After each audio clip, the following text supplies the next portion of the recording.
नमस्कार दोस्तों, मेरा नाम है अंशुमन नायक और आप सभी का बहुत बहुत स्वागत है इंडियन डिफेंस न्यूज के डिफेंस टॉक सीरीज में। अब डिटेल में जाने से पहले ज़रा सुर्खियों पर नज़र डालते हैं। इंडियन एयरफोर्स की तरफ से अभी 5 एडिशनल नेत्रवैक्स को खरीदने का फैसला किया गया है, जिनकी रेंज और जैमिंग रेजिस्टेंस प्रीवियस नेत्रवैक्स के मुकाबले बेहतर होने वाले हैं। दिसंबर से पहले तेजस MK1 डील को साइन करने का फैसला किया जा चुका है और अभी इंडियन एयरफोर्स की तरफ से तेजस की प्रोडक्शन को इंक्रीज करने के लिए HAL को कहा गया है। HAL की तरफ से अभी इंडियन मल्टीरोल हेलीकॉप्टर की विंड टनल टेस्टिंग को शुरू किया गया है, पर अभी इसके डिजाइन में कुछ खास बदलाव नोटिस किए गए हैं। भारत की तरफ से अभी रुद्रम 1 एंटी रेडिएशन मिसाइल को टेस्ट किया जा चुका है। अब इस मिसाइल में क्या खास बात है और भारत इसको चाइना के खिलाफ किस तरीके से इस्तेमाल कर सकता है, इसके बारे में भी हम इस वीडियो में डिटेल में बात करने वाले हैं। इंडियन आर्मी की तरफ से अभी पूरी लाइन ऑफ एक्चुअल कंट्रोल में हेलीकाइट्स को तैनात करने का फैसला किया जा रहा है। HAL के एक एम्प्लॉय को अभी इंडियन एयरफोर्स के एयरक्राफ्ट की सीक्रेट्स को ISI के साथ शेयर करने का आरोप लगाया गया है और अगर ये आरोप सच निकलता है तो ISI को इंडियन एयरफोर्स की फाइटर जेट के साथ साथ HAL की मैन्युफैक्चरिंग यूनिट्स के बारे में भी काफी जानकारी मिल चुकी होगी। भारत और UK के बीच अभी जल्दी एक लॉजिस्टिक पैक्ट को साइन करने का फैसला किया गया है और इस पैक्ट का स्पेशली भारत के लिए क्या अहमियत होने वाला है, इसके बारे में भी हम आज की वीडियो में डिटेल में बात करने वाले हैं। तो चलिए देर ना करते हुए आज की वीडियो शुरू करते हैं।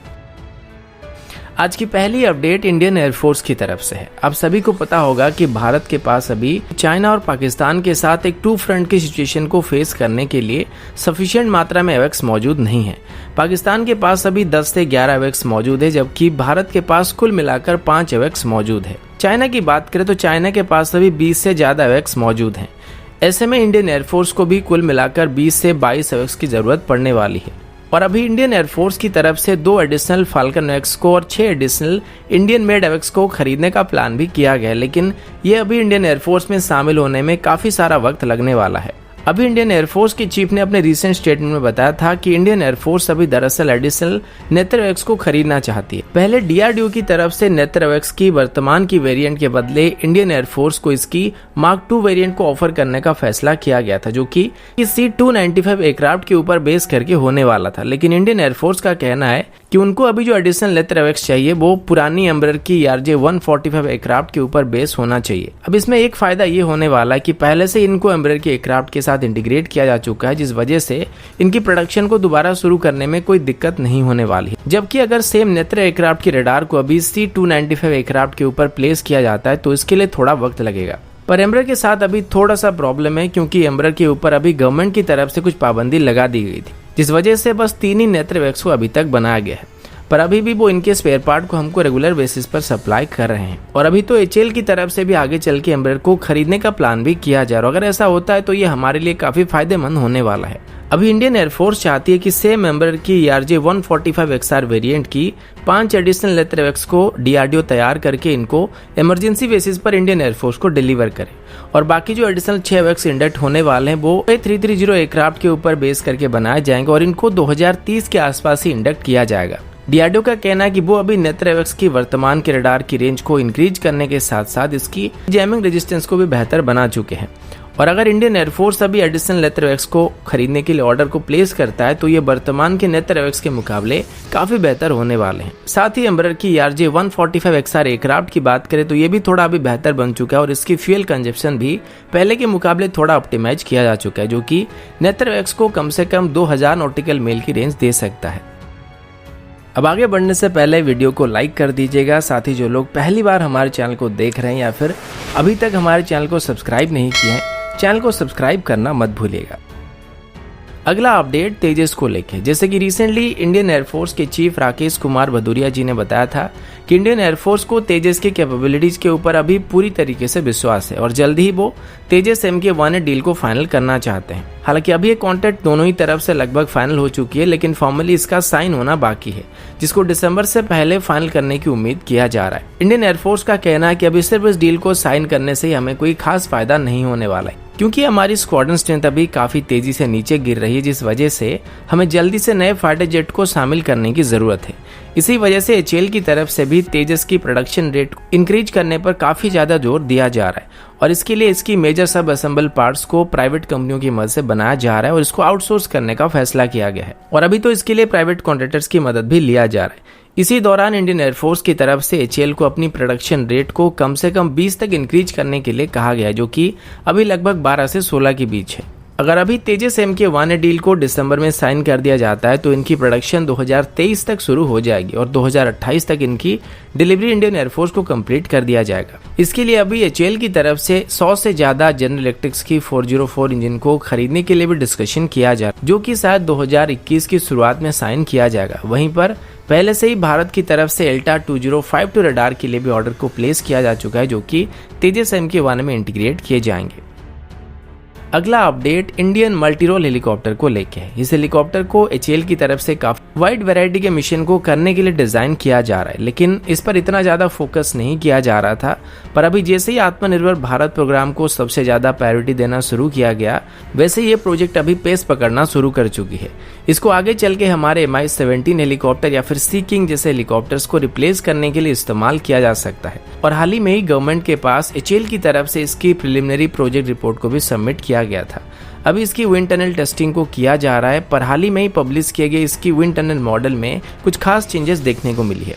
मेनली इसकी एग्जॉस्ट सेक्शन को यहाँ पे थोड़ा सा मॉडिफाई किया गया है, जिसमें अब एक इंफ्रारेड सप्रेशन सिस्टम को ऐड किया गया है, जो कि इसकी इंफ्रारेड सिग्नेचर को काफी हद तक रिड्यूस करने वाली है। साथ ही इसमें दोनों साइड में रॉकेट पोर्ट्स को भी अटैच किया गया है, जिसमें 80 के आसपास 70 mm के रॉकेट को कैरी किया जा सकता है। अब इंडियन एयरफोर्स और नेवी की बात करें तो इनको कुल मिलाकर 250 के आसपास हेलीकॉप्टर की जरूरत है, जो कि वर्तमान की MI-8 और MI-17 हेलीकॉप्टर को रिप्लेस करने वाले हैं। और ये अभी एचएएल के लिए बहुत ही बढ़िया मौका होने वाला है। इस हेलीकॉप्टर को एचएएल की तरफ से वाइड वैरायटी के मिशन को करने के लिए डिजाइन किया गया है और ये search and rescue, medevac, fire support, troops या कार्गो ट्रांसपोर्टेशन या स्पेशल ऑपरेशन में भी इसको इस्तेमाल करने के लिए डिजाइन किया गया है। और आप समझ सकते हैं कि इसी वजह से इसकी एग्जॉस्ट को यहाँ पे मॉडिफाई किया गया है, ताकि इसकी आवाज और हीट सिग्नेचर दोनों को कम किया जा सके। और अगर सब कुछ सही तरीके से चलता है तो इसकी पहली फ्लाइट को 2025 तक करने का एम रखा गया है। अगला अपडेट एंटी रेडिएशन मिसाइल को लेके है। आज सुबह करीब 10:30 के आसपास डीआरडीओ की तरफ से हमारी एंटी रेडिएशन मिसाइल को टेस्ट किया गया है। वैसे पहले इसको NGARM यानी कि next generation anti radiation missile कहा जाता था, पर अभी इसको रुद्रम-1 का निकनेम दिया गया है, जो कि इसका फॉर्मल नेम बन चुका है। इस मिसाइल को अभी हमारी Su-30 MKI एयरक्राफ्ट से फायर किया गया था और इसे आज उड़ीसा तट से बे ऑफ बंगाल के ऊपर कंडक्ट किया गया था। इसकी रेंज 250 किलोमीटर है और इसको 500 मीटर से लेके 15 किलोमीटर की अल्टीट्यूड में फायर किया जा सकता है। ये एक tactical air to surface anti radiation missile है, जो कि एक वाइड वेराइटी की फ्रीक्वेंसी को जैम कर सकता है और इसकी मदद से भारत अब दुश्मन के रडार्स को नाकाम कर सकता है, जिस वजह से हमारे स्ट्राइक एयरक्राफ्ट दुश्मन के एयर स्पेस में जाके उनके नजर में आए बिना ही अपने टारगेट पर बम गिरा के या फिर उस पर स्ट्राइक करके आ सकते हैं। डीआरडीओ के मुताबिक रुद्रम-1 मिसाइल का टेस्ट बिल्कुल सफल रहा है और इसे यूनाइटेड स्टेट की AGM-88E tactical advance anti radiation missile के साथ कंपेयर किया जा सकता है, जिसको यूएस की तरफ से अपने सर्विस में 2017 में शामिल किया गया है। इस मिसाइल की खास बात यह है कि पहले क्या होता था कि अगर एंटी रेडिएशन मिसाइल को किसी एयरक्राफ्ट की तरफ से फायर किया जाता था और इस बात का अंदाजा दुश्मन को लग जाता था, तो वो लोग कुछ समय के लिए अपने रडार्स को बंद कर देते थे, जिस वजह से मिसाइल अपनी टारगेट को ट्रैक नहीं कर पाता था, क्योंकि इसमें जो सीकर्स लगे हुए होते हैं वो इनकी रेडिएशन का पीछा करते थे। पर अभी डीआरडीओ की एंटी रेडिएशन मिसाइल की बात करें तो इसके साथ ऐसा नहीं होने वाला और अगर इसकी लॉन्च को देखने के बाद दुश्मन अपनी रडार को बंद भी कर देता है तब भी अपने टारगेट को हिट करने वाला है। और अगर चाइना के साथ कोई भी जंग होता है तो चाइना की एयर डिफेंस सिस्टम को नाकाम करने के लिए ये भारत के लिए काफी कारगर साबित होने वाला है। अगला अपडेट लद्दाख को लेके। अब सबको इस बात को अच्छी तरीके से पता होगा कि इंडियन आर्मी अभी पूरे विंटर में लद्दाख में मौजूद रहने वाली है, जिस वजह से अभी विंटर में लाइन ऑफ एक्चुअल कंट्रोल में बेहतर सर्वेलेंस करने के लिए इंडियन आर्मी की तरफ से एक नई स्ट्रेटजी को अपनाने का फैसला किया जा रहा है। अब जैसे ही विंटर आएगी तो लद्दाख और लाइन ऑफ एक्चुअल कंट्रोल में बर्फ गिरना चालू हो जाएगा और टेम्परेचर -30 के आसपास नीचे चली जाएगी।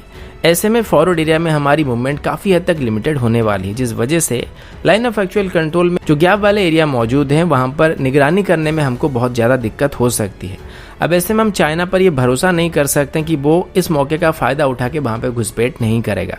इसीलिए लाइन ऑफ एक्चुअल कंट्रोल की सभी एरिया में अभी इंडियन आर्मी की तरफ से हेलीकाइट्स को तैनात करने का फैसला किया गया है। हेलीकाइट्स आमतौर पर बड़े साइज के बलून होते हैं जिसमें हीलियम गैस को भरा जाता है और ये लगभग 20,000 की फीट की ऊंचाई में आराम से फ्लोट कर सकते हैं। ऐसे सिस्टम अभी मार्केट में वाइडली अवेलेबल हैं, लेकिन वो आर्मी की रिक्वायरमेंट को पूरा नहीं कर सकते हैं, क्योंकि इंडियन आर्मी अपनी स्पेसिफिक रिक्वायरमेंट को पूरा करने के लिए इसमें day night camera, thermal imager, data recording, storing और ट्रांसमिटिंग सिस्टम को ऐड करना चाहती है, और इनको एक बार में कई दिनों तक ऑपरेट भी किया जा सकता है। जबकि अगर हम इसकी जगह पर किसी ड्रोन को ऑपरेट करते हैं तो उनकी रेंज और एंडोरेंस थोड़ा सा लिमिटेड है, जबकि इनकी एंडोरेंस काफ़ी ज़्यादा है और ये ड्रोन के मुकाबले सस्ते भी पड़ने वाले हैं, जिस वजह से हम इसको ज़्यादा मात्रा में बॉर्डर में तैनात कर सकते हैं। अभी आर्मी की तरफ से उन सभी इलाकों को स्पॉट किया जा रहा है जहाँ पर विंटर में इनको तैनात किया जाएगा, और ये पूरे विंटर में हमें दिन और रात में लाइन ऑफ एक्चुअल कंट्रोल में नजर रखने में मदद करने वाले हैं। अगला अपडेट एचएएल की तरफ से। एचएएल की एक एम्प्लॉय को अभी इंडियन एयरफोर्स की फाइटर जेट की सीक्रेट्स को लीक करने के आरोप में अरेस्ट किया गया है, और वो इसको आईएसआई के साथ शेयर कर रहे थे। पीटीआई की रिपोर्ट के मुताबिक एचएएल की नासिक डिवीजन के एक एम्प्लॉय को अभी एटीएस की तरफ से अरेस्ट किया गया है, और एटीएस के मुताबिक वो रेगुलर बेसिस पर आईएसआई के साथ कांटेक्ट में थे, और अभी मिली खबर के मुताबिक वो आईएसआई को इंडियन एयरफोर्स के एयरक्राफ्ट की सीक्रेट और सेंसिटिव इन्फॉर्मेशन के साथ साथ एचएएल की मैन्युफैक्चरिंग यूनिट के बारे में भी काफी जानकारी दे रहे थे।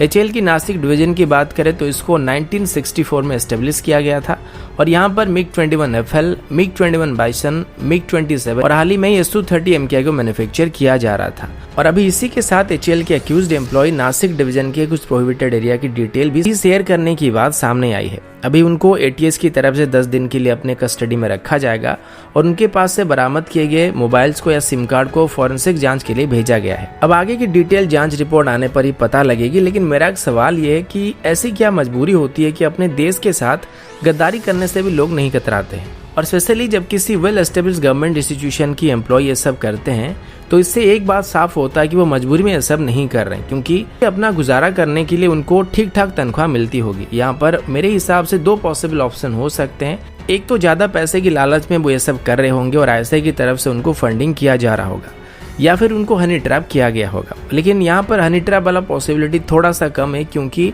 जिन पर यह आरोप लगाया गया है उनकी उम्र 40 साल से ज्यादा है, और अगर 20-25 साल के होते तो हम मान सकते थे कि हनी ट्रैप का चक्कर हो सकता है। लेकिन 40 साल की गवर्नमेंट एम्प्लॉय की बात करें तो इनके पास पर्सनल बीबी के साथ साथ बच्चे वगैरह भी मौजूद होंगे, तो इसके बावजूद भी अगर ये हनी ट्रैप हो जाते हैं तो आप सब जानते हैं कि इसको क्या कहते हैं। अगला अपडेट भारत और यूके को लेके है। आप सभी को ये बात अच्छी तरीके से पता होगा कि चाइनीज नेवी को इंडियन ओशन रीजन में काउंटर करने के लिए भारत अभी अलग अलग देशों के साथ लॉजिस्टिक पैक्ट को साइन कर रहा है, जिसे भारत चाहे तो उन देशों के नेवल बेस में जाके अपनी शिप्स के लॉजिस्टिक रिक्वायरमेंट को पूरा कर सकता है, और वो भी इंडियन नेवल बेस में सेम फैसिलिटी को अवेल कर सकते हैं। अभी तक भारत की तरफ से United state, Japan, France, Singapore, south Korea और ऑस्ट्रेलिया के साथ ऐसे पैक्ट साइन किया जा चुका है, जो कि भारत को इंडियन ओशन रीजन के अलावा जिबूती, सलाला और गुआम में भी अपनी प्रेजेंस को बनाए रखने में मदद करने वाले हैं। और अभी हाल ही में ही भारत और यूके के बीच एक और लॉजिस्टिक पैक्ट को साइन करने का फैसला किया गया है, और ये ऑलमोस्ट फाइनल हो चुकी है। लेकिन इस पैक्ट के अंदर बाकी सभी लॉजिस्टिक पैक्ट के मुकाबले एक एडिशनल पॉइंट को ऐड किया गया है। नॉर्मली बाकी सभी लॉजिस्टिक पैक्ट के अंदर हम एक दूसरे के नेवल बेस को एक्सेस कर सकते हैं, रिपेयर और मेंटेनेंस कर सकते हैं, रेस्ट कर सकते हैं, रिफ्यूल कर सकते हैं, या फिर बाकी किसी भी तरह की लॉजिस्टिक सप्लाई को हासिल कर सकते हैं। लेकिन यूके के साथ साइन होने वाले पैक्ट के अंदर इसमें जॉइंट ट्रेनिंग को भी ऐड किया गया है, और इस पैक्ट के साइन होने के बाद भारत अटलांटिक में भी अपनी प्रेजेंस को बना सकता है और यूके की ओवरसी बेसेस को एक्सेस कर सकता है। अब पिछले साल यूके की तरफ से इंडियन नेवी को इंडियन ओशन रीजन में जॉइंट पेट्रोलिंग करने का ऑफर दिया गया था, जिसमें इंडियन नेवी के साथ यूके की कैरियर स्ट्राइक ग्रुप मौजूद रहने वाली थी। ऐसे में इस पैक्ट का साइन होना इस ऑफर को और ज्यादा मजबूत करने वाला है। अब भारत भले इन पैक्ट को साइन करता जा रहा है, लेकिन एक्सटेंसिवली इनका इस्तेमाल नहीं कर रहा है, यानी कि फिजूल में इनका इस्तेमाल नहीं कर रहा है। पर अगर चाइना के साथ कोई भी नेवल कॉन्फ्लिक्ट होता है तो हमारे पास इंडियन ओशन रीजन के सभी एंट्री और एग्जिट पॉइंट में नेवल बेस मौजूद होने वाले हैं। तो दोस्तों, अभी के लिए इतना ही। मिलता हूँ आपसे अगले वीडियो में, तब तक के लिए जय हिंद, वंदे मातरम।